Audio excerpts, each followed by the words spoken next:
오늘 아침에 주신 하나님 말씀은 신약성경 고린도후서 9장 6절로 15절의 말씀입니다.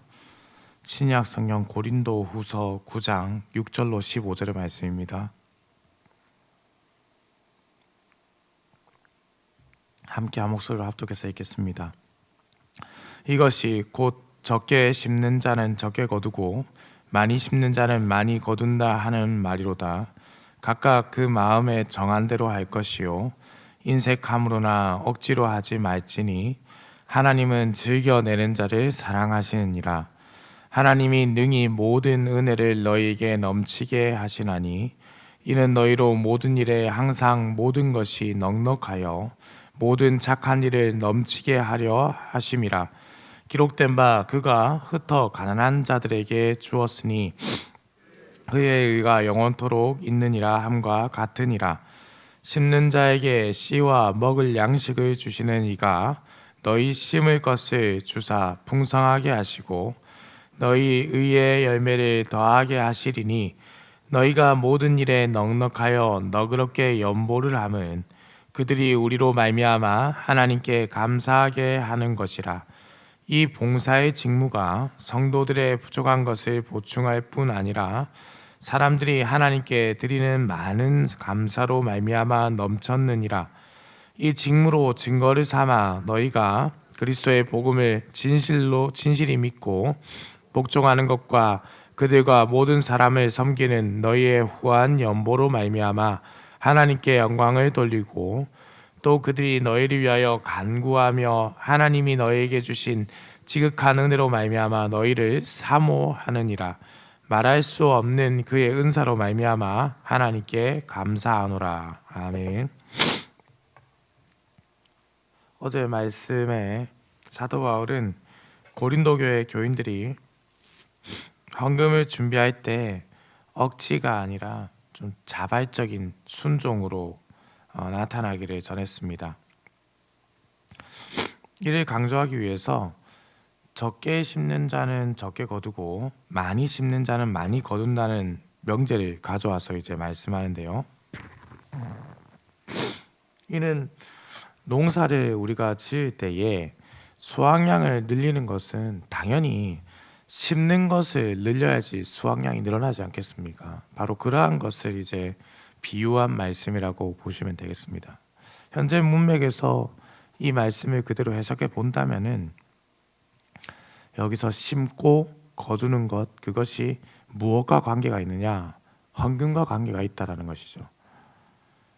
사도 바울은 이 고린도 교회를 향해서 많은 헌금을 기대하고 있지만 사실 그 많은 헌금이라는 것이 사도 바울이 전한 이 말 때문에 느끼는 압박감에서 하는 것을 원하지 않습니다.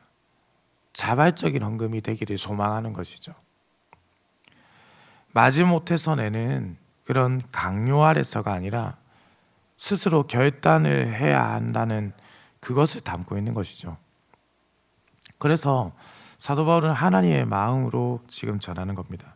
7절에 보시면은 하나님은 즐겨내는 자를 사랑하시느니라 라고 했습니다. 베푸는 것을 즐겨내어야 하나님께서 기뻐하신다는 것이죠. 하나님은 우리를 향해서 즐겨 베푸시는 분이십니다. 우리가 하나님을 닮는다고 하는 것은 우리 또한 하나님의 성품을 닮아서 즐겨 베푸는 자가 되어야 한다는 것을 의미하겠죠. 그래서 하나님은 그분의 형상으로 지음받은 우리들이 특별히 하나님의 부르심을 입은 교회에서 이러한 회복이 좀 일어났으면 하는 그 소망이 있는 것이고 그것이 지금 사도의 입술을 통해서 전해지는 것입니다. 8절의 말씀을 함께 보겠습니다. 하나님이 능히 모든 은혜를 너희에게 넘치게 하시나니 이는 너희로 모든 일에 항상 모든 것이 넉넉하여 모든 착한 일을 넘치게 하려 하심이라. 이 말씀의 표현은 사실 매우 중요한 의미를 지니고 있는데요. 특별히 그리스도인들이 어떠한 재정관을 가지고 살아야 하는지, 그것을 잘 보여주는 말씀이 이 본문이라고 할 수 있습니다. 사도 바울은 제가 이틀 전에 말씀을 새벽기도 때 전해드린 것처럼 이미 8장에서 가난한 가운데서도 풍성한 헌금을 했던 이 마게도냐 교인들의 모습을 전했습니다. 그리고 그 당시에 삶의 모습으로 봤을 때 더 부유하게 살고 있었던 이 고린도 교회의 교인들의 경우 그들에게 부어주신 재정적 복은 훨씬 더 마게도냐 지역교회에 비교할 수 없이 큰 것이었죠. 하나님께서 이 재정의 복을 주신 것은 8절에서 이는 너희로 모든 일에 항상 모든 것이 넉넉하여 모든 착한 일을 넘치게 하려 하심이라라고 했습니다. 여기서 이 충분하다, 넉넉하다라고 번역된 단어 아우타르케이아라는 단어를 사용하는데요. 이 단어는 그 당시에 스토아 학파들이 사용했던 단어였습니다. 이 스토아 학파들이 사용할 때 자족하는 사람들, 그래야 해서 스토아 학파의 일원이자 바울과 동시대의 사람 중 세네카라는 사람이 있었는데요. 이 아우타르케이아를 말할 때 진정한 행복을 형성하는 것은 다른 사람들과 외적 환경에서 부딪히지 아니하고 당당한 독립적인 자세로 살아가는 자들을 향해서 이 단어를 사용했습니다. 그러니 남에게 의지하지 않고 나 스스로 혼자 독립해서 살아가는 것, 그것이 이 충분하다, 넉넉하다, 좀 비슷하지 않습니까? 사실 우리가 살아갈 때 우리가 충분하다, 내 재산이 넉넉하다라고 말하는 것은 남에게 손 벌리지 않을 때, 남에게 아쉬운 소리를 하지 않을 때, 당당한 독립적인 자세가 있을 때 우리가 우리의 재정이 충분하다, 넉넉하다라고 생각하며 살아가잖아요. 그런데 사도 바울은요, 이 자족을 이 충분하다, 넉넉하다라는 단어의 해석으로 보지 않았습니다. 여기서 이 충분하다, 넉넉하다라는 것은 하나님의 은혜에 의해서 제공되는 만족스러운 모든 상황, 그리고 그 만족이란 다른 사람에게 독립적인 자세로 살아가는 것이 아니라 그들을 향하여서 착한 일을 넘치게 하는 것, 그것이 충분하고 넉넉한 것이라고 생각했던 것이죠. 마게도냐 교인들은 그들의 가난 속에서도 아우타르케이아, 곧 만족함으로 복을 누린 것이고, 그래서 그 가운데서 넉넉하게 마게도냐인들은 살아가고 있었던 것이죠. 고린도 교회 교인이라면 상대적으로 그 풍요로운 상황에서 그 받은 복에 반응하여서 충분한 헌금을 더 할 수 있는 것이죠. 이는 복을 받은 자가 자신의 삶을 어떻게 만족하며 살아가는가는 다른 사람에게 독립적으로 살아가는 그것이 아니라 그들을 향하여 착한 선한 일을, 하나님의 뜻을 넘치게 하는 것, 그것이 복을 더 많이, 재정의 복을, 물질의 복을 더 많이 누리고 있는 자가 진정한 만족과 충족을 누리는 방향이라고 말씀을 전하고 있는 겁니다. 사랑하는 성도님들, 우리가 그렇지 않습니까? 사실 제가 언젠가 청년부에 말씀을 전한 적이 있었는데요, 저는 사실 세상에서 말하는 한 10억 정도 있다고 치면 더 이상 물질에 대한 욕심이 없을 것 같은데, 이런 생각이 드는 겁니다. 왜 많이 가진 사람들이 더 많은 욕심을 내지? 근데 제 동기 목사님이 저에게 이렇게 말하는 거예요. 형님, 그거는 형님이 10억이 없어서 그래요.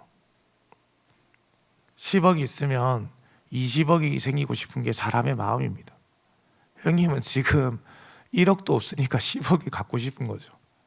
근데 제가 정말 뒤통수를 세게 맞은 것 같은 거예요. 사람의 욕심이라는 것은 100억을 가지든 1000억을 가지든 세상에서 제일 큰 부자가 되든 그 욕심은 한없이 자족하지 못하는 마음으로 자라가는 겁니다. 남에게 손 벌리지 않으면 자족할 것 같습니까? 만족할 것 같습니까? 그렇지 않다고요. 나에게 주어진 만족이라는 것은 하나님께서 나에게 주신 것을 가지고 선하고 착한 일을 넘치게 하는 그때에 만족감이 생긴다는 거죠. 잘 생각해 보십시오. 우리가 없는 중에도 사랑의 이웃 나온 헌금을 하면서 그 따뜻한 마음을 가지는 것, 우리가 없는 중에도 여름 행사를 위해서 나의 것을 내어놓으면서 그 되어가는 모습을 보면서 함께 기도하면서 기뻐하는 것, 그것은 세상이 줄 수 없는 만족감이거든요. 그게 헌금, 그게 재정관입니다.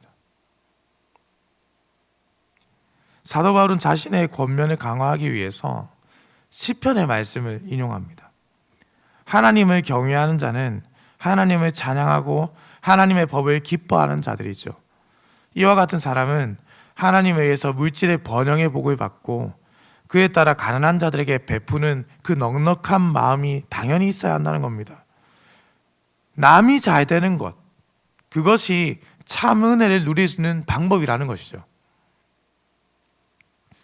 하나님은 씻는 자에게 씨를 공급하는 분이십니다. 그래서 공급의 씨를 하나님이 기뻐하는 자들에게 증식시켜서 그들의 수확을 더욱 늘려가는 것이죠.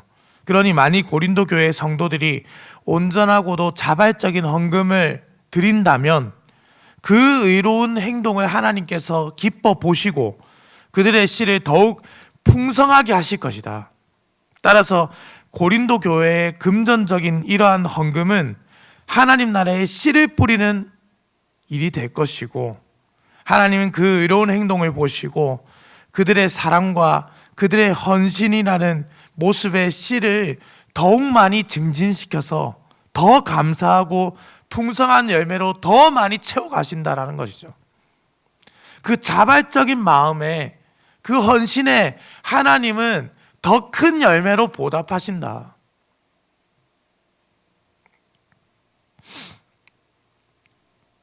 사도 바울이 지금 이렇게 당당하게 담대하게 말씀을 전하는 이유는요, 마게도냐 교인들의 놀랍고 넉넉한 헌금을 보았기 때문입니다. 이 일을 이루신 하나님의 은혜를 결과를 또한 보았기 때문입니다. 사도 바울은 하나님이 그들의 넉넉한 헌금 때문에 그들의 풍요롭게 하실 것을 또한 믿었습니다.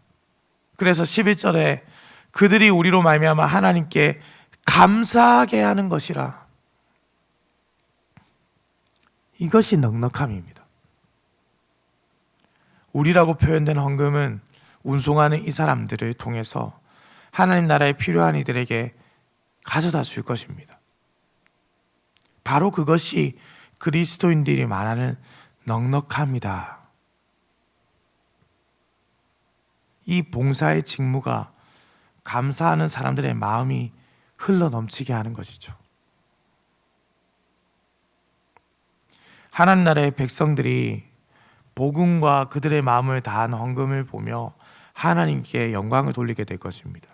교인들은 넉넉하게 한 이 행동으로 하나님께 영광을 돌리게 되는데, 사실 이 역시 하나님의 영에 의해서 감동된 행동이죠. 하나님의 성품을 반영한 결과이죠. 고린도 교회 헌금은 그들뿐만 아니라 하나님 나라의 섬김을 위해서 쓰임을 받게 될 것입니다. 후에 사도 바울은 이 일을 두고 이렇게 기록했습니다. 로마서 15장 25절에서 26절 말씀입니다. 그러나 이제는 내가 성도를 섬기는 일로 예루살렘에 가노니 이는 마게도냐와 아가야 사람들이 예루살렘 성도 중 가난한 자들이 하여 기쁘게 얼마를 연보하였음이라. 그가 전했던 하나님의 말씀이 이루어졌고 그 말씀에 반응한 자들을 통해서 하나님 나라의 백성들이 영광을 돌리게 되는 그 일이 이루어지게 된 것이죠. 그래서 우리는 말씀에 순종함으로 살아가야 하는 백성임을 다시금 자각하게 됩니다. 사랑하는 흥덕 강산교회 성도님들, 우리가 이 말씀을 오해해서 곡해해서는 안 되는 것이죠. 복을 받기 위해서 헌금해야지, 그런 뜻이 아니라는 말씀입니다. 하나님의 복은 하나님의 복을 받기 위해서 헌금하는 것이 아니라 자발적이며 온전하게 헌금을 우리가 드릴 때에 하나님의 씨가 더욱 풍성해지는 것을 경험하게 될 것이고, 그저 내가 가진 것을 움켜쥐고만 살아가는 자들이 누릴 수 없는 바로 그 만족감이, 그 만족은 하나님의 법을 이루어갈 때 진짜 만족함으로 찾아온다라는 것이죠. 하나님의 나라의 헌금을 바르게 사용해야 합니다. 동시에 바르게 모아야 합니다. 욕심이 아니라 온전함으로, 기복적 신앙이 아니라 헌신된 마음으로 참된 헌금을 드리고, 그 헌금이 하나님 나라의 목적에 맞게 사용되어야 한다는 것이죠. 사랑하는 성도님들, 우리가 하나님 나라를 위해서 섬길 때에 은혜가 퍼져간다는 것을 경험한 적이 있으십니까? 제가 전도사 때 명절이 찾아왔는데요, 새벽기도 설교를 하고 이제 내려와서 집으로 돌아가려는 때예요. 우리 어르신 중에 80이 훌쩍 넘으신 어르신이 계셨습니다. 근데 그분이 저를 잠시 부르는 거예요.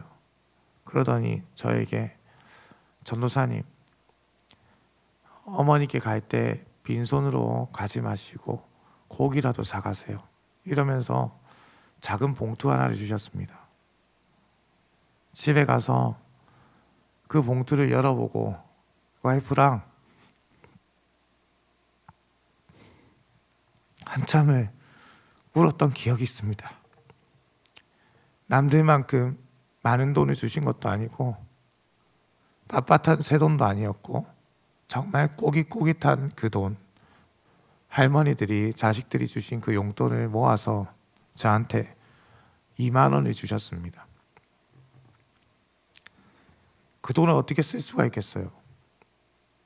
지갑에 그것을 이제 평생 간직해야지 하고 지갑에 두고, 언젠가 나도 베푸는 사람이 되어야 되겠구나. 그래서 그 교회에서 선임이 되었을 때 우리 교역자들이 명절에 갈 때 제가 5만 원씩 부모님들께 갈 때 맛있는 거 사가라고 돈을 나눠줬습니다. 같은 교역자로 살면서 풍성함이 있는 것은 아니죠. 똑같은 것이지만은 받은 은혜를 흘려보낼 때 자족하게 되더라는 겁니다. 만족하게 되더라는 겁니다.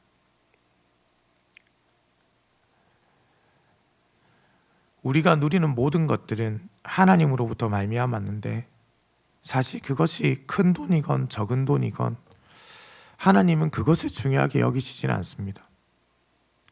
다만 하나님께서 지금 내가 너에게 준 것을 만족하며 살고 있느냐라고 물었을 때, 주님, 저는 만족합니다. 왜냐하면요, 저는 더 이상 남에게 손을 벌리지 않거든요.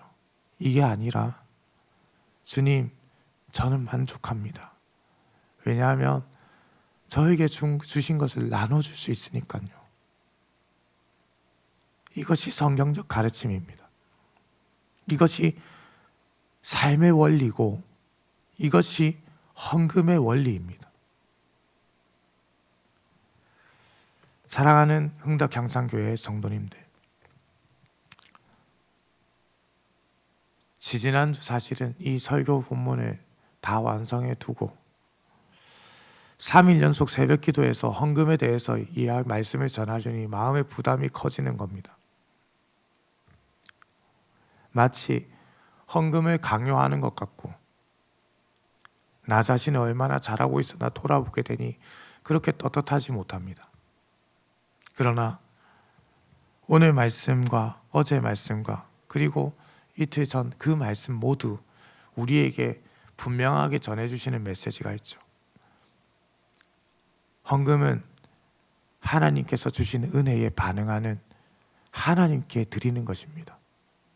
반드시 그 일이 이루어진다면 우리에게서 은혜가 흘러가게 될 겁니다. 그리고 자족하는 마음을 가지십시오. 나 홀로 살아가는 세상이 아니라 함께 살아가기 위해서 나누는 사람들이 되십시오. 그때 진짜 만족함을 누리게 될 것입니다. 그 만족을 우리 모두가 함께 하나님의 나라에 살아가면서 누리기를 우리 주님의 이름으로 축원합니다. 기도드립니다. 사랑과 은혜가 풍성하시며 인간의 생사와 복을 주관하시는 살아계신 우리 하나님 아버지, 지난 간밤에도 급하고 어려운 소식 없이 우리를 지켜주셨다가 이렇게 아침을 깨워 주의 손으로 불러주시니 감사와 찬송을 올려드립니다. 오늘 우리가 생명의 하루를 맞이한 것은 우리의 욕심을 이루기 위함이 아니라 하나님의 영광을 나타내기 위함인 줄로 믿습니다. 우리의 믿음을 강화하시고 하나님의 영광이 나타나는 인생으로 인도하여 주시옵소서. 하나님 아버지,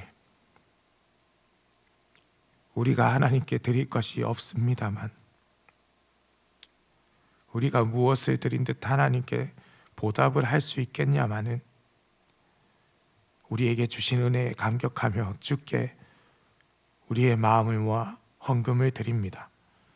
우리의 몸과 마음을 온전하게 지켜주시고 우리가 주의 말씀에 반응하여 드리는 헌금이 하나님 나라에 온전히 사용되도록 우리 흥덕 경상교회의 모든 재정을 주께서 감찰하여 주시옵소서. 하나님 아버지, 마음을 다하여 우리가 또 우리에게 주신 것을 만족함으로 나누기로 합니다. 그때에 하나님 나라의 만족함을 누리는 것을 기억해 하시고 움켜쥐며 살아가지 말고 나눠주며 살아가는 만족함을 누리는 인생이 되게 하여 주시옵소서. 하나님 아버지, 담임 목사님이 휴가 중에 있습니다. 지난 1년간 영적으로나 육적으로나 쉼과 안식이 없었던 삶을 살아오셨는데 이번 한 주간을 통해서 영과 육이 참된 안식과 쉼을 누리게 하시고 돌아와 다시 주의 사자로서 온전한 사역과 목회를 감당할 수 있도록 주께서 생명을 소생시키는 은혜를 베풀어 주시옵소서. 오늘도 운전하는 모든 성도들의 운전대를 붙잡으시고 들어가거나 나가거나 주의 복을 누리는 인생이 되게 하여 주옵소서. 감사를 드립니다. 살아계신 우리 주 예수 그리스도의 이름으로 기도드립니다. 아멘.